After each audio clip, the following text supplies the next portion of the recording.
గట్కేసర్లో Telangana BJP chief Ramachandra Rao మాట్లాడుతున్నారు. లైవ్లో చూద్దాం. డికే అరుణ గారు, అదేవిధంగా మన శాసన డాక్టర్ లక్ష్మణ్ గారు, లోక్సభ సభ్యులు, అసెంబ్లీ సభ్యులు, శాసన మండలి సభ్యులు, జాతీయ కార్యవర్గ సభ్యులు అందరికీ కూడా వేదికలో ఉన్నట్టు అందరికీ కూడా పేరు పైన నమస్కరిస్తూ, మరి ఈరోజు నేను అధ్యక్షుడిగా నియమించిన తర్వాత ఏడాది పూర్తవుతున్నటువంటి దినం ఈరోజు. రేపు కాబట్టి ఈ ఏడాది పూర్తి చేసిన సందర్భంగా నేను కార్యకర్తలకు, మీకు నాయకులకు, మీ అందరికీ సీట్ అందించి నేను మీ ఆశీర్వాదాలు, మీ సహకారం ఇదే విధంగా ముందుకు అందియాలని చెప్పేసి కూడా ఈ సందర్భంగా కోరుతా ఉన్నాను. ఎందుకంటే మిత్రులారా, ఈరోజు ఇది భారతీయ జనతా పార్టీగా నేను అధ్యక్షుడు కావచ్చు, కానీ భారతీయ జనతా పార్టీ ఒక అధ్యక్షుడు కాదు. భారతీయ జనతా పార్టీ కార్యకర్తలు, నాయకులు అందరు కలిస్తేనే అది భారతీయ జనతా పార్టీ.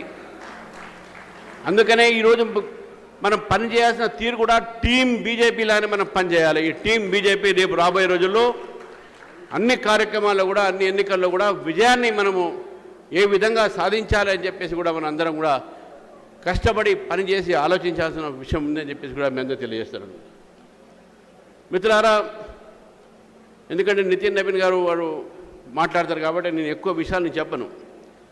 కానీ మీ అందరికీ చూస్తూ ఉన్నారు, మీ అందరూ కూడా ఈరోజు నిన్న మొన్న ఇవాళ ఒక జాతీయ అధ్యక్షుడు తెలంగాణలో 3 రోజులు అనేక జిల్లాల పర్యటన చేసి కార్యకర్తలను మాత్రమే కలిసి ఈరోజు మనకు మార్గదర్శనం ఇస్తున్నారంటే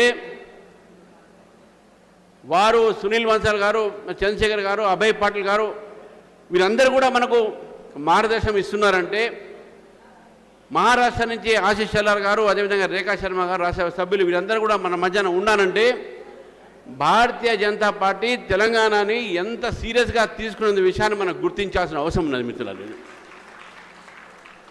నితిన్ నవీన్ గారు అధ్యక్షులుగా నియమించిన తర్వాత, రాష్ట్ర అధ్యక్షుడు జాతీయ అధ్యక్షుడిగా నియమించిన తర్వాత అస్సాం రాష్ట్రంలో 3వసారి మనం గెలవడం జరిగింది. పుడుచేరిలో 2వసారి గెలవడం జరిగింది. బెంగాల్లో మొదటిసారి గెలవడం జరిగింది. ఈ గెలుపు ఒక సరళి రేపు తెలంగాణలో కూడా ఇది సోకాలే అని చెప్పేసి కూడా మీ అందరూ కూడా కోరుతా ఉన్నాం.